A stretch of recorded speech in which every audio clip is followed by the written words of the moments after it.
Hello. Hello, Mr. Lobov, Akilesha from India. How are you doing, sir? Hey, what's up, man? How's things? All good, sir. All good. Is this a good time? Yeah, all good, man. Let's do it. All right, perfect. So thank you once again for taking the time out. First thing I wanted to ask you No is, problem. how is your training camp been going for the fight? Very good. At this stage, I've done it so many times. I've been part of many world championship camps with Conor. So, I have it down at this stage. It's always runs nice and smooth. I know the things I need to work on. So always improvements, always working hard, and I feel great. I'm in good shape and ready to go. All right, outstanding. And I still remember your comments after your last fight. So I just have to ask you, how close were you to walking away from the sport? To be honest, I didn't really, when I sent out that tweet, I didn't really mean so much get completely move away from fighting or retire. I more so was hinting at perhaps change of the sport. Maybe I could have gone into boxing, okay, one, or maybe a different organization. I wasn't really sure exactly what I was gonna do, so that's why I kind of put out a tweet saying, look, kind of bear with me. There's some news on the way, but I'm not gonna say anything just yet. Let me think about it, reassess everything, weigh up all the options, and then make a statement then. So that's what that was all about. All right, and you're a no-nonsense fighter, and you've obviously spoken about taking fights that no one else would have. So looking back, is there anything you'd have done differently if given a chance? No, not at all. I enjoyed, all the fights, whether they were wins or losses, they're all mine. I was the guy that stepped up to the plate when others wouldn't. And it's something I take pride in. Not many people know this. Not many people understand how the fighting sports work and what record fighting is and all the rest. But, it's my journey. I don't think it's something that anyone else could have done. So, I take pride in that, and I wouldn't change anything, definitely. All right, fantastic. And you're going to fight Alex Caceres at UFC 223. So when was the fight presented to you, and when did you kind of know that you wanted to continue fighting in the UFC? Well, I kind of directly after my fight, I contacted the UFC, just saying them, look, what's the story? Well, what are the plans? I understand if you guys gonna release me, that's no problem. I understand that, and then I got a response from them saying, look, we didn't plan to release you at all. We'd like to see you fighting in the UFC. So then I said, okay, then give me a fight. Guys, I like to stay busy. I like fighting. So when is my next fight going to be at? And within a couple of months, then there was, some news came, and that was the fight that was presented to me, Alex Caceres, and as always, I accepted it. All right, and looking at the stylistic matchup between you two, Bruce Leroy is a very dynamic striker. So, do you kind of analyze your opponents before a fight during your training camp? Yeah, certainly. I always take a look at them just to see how the way they move, what kind of style they present, what sort of challenges I'm going to have to deal with. But that's just a minor detail. The main focus is always on me and what I am going to do. Okay, and there were also initially reports that you were targeted to headline the card in London. So, just looking at the Irish community in New York, what are your expectations come UFC 223?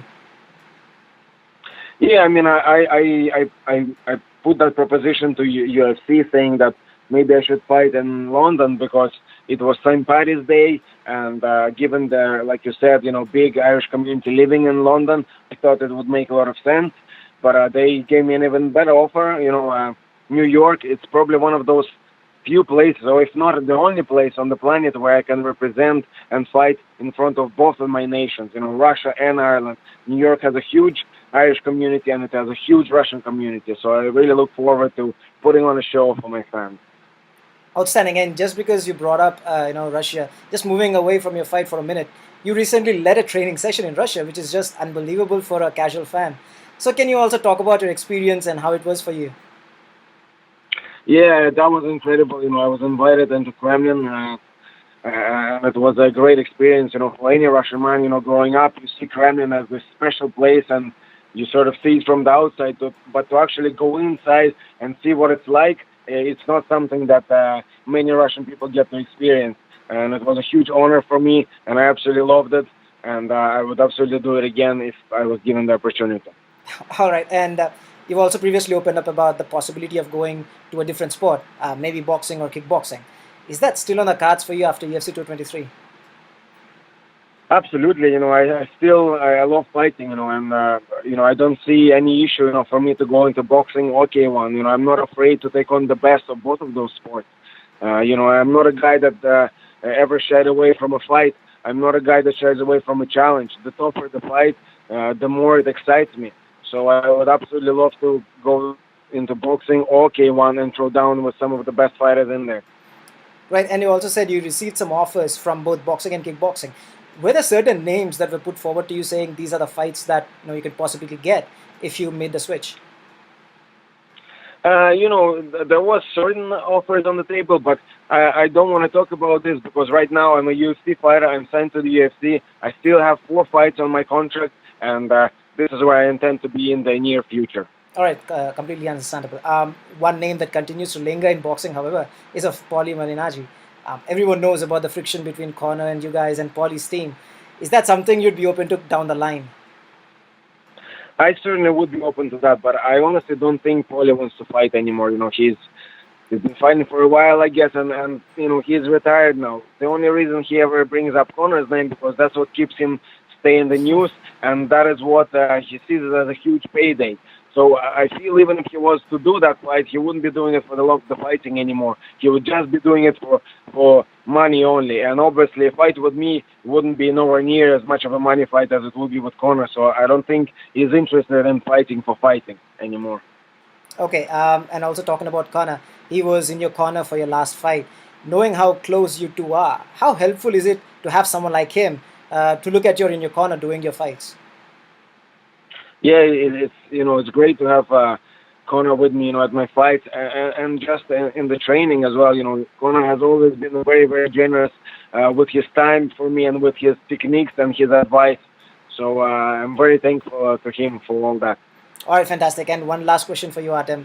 What can we expect from UFC 223 from your fight?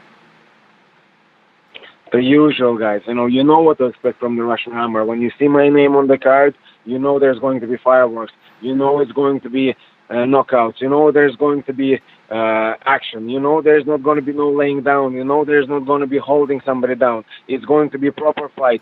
That's why people come and watch my fights, because they're guaranteed excitement. They're guaranteed proper fight. All right, outstanding. We look forward to it, Adam. And thank you once again for taking the time out. We really appreciate it. Thank you very much. Namaste. Thank you, sir. Speak to you soon. Take care. Bye-bye. Bye.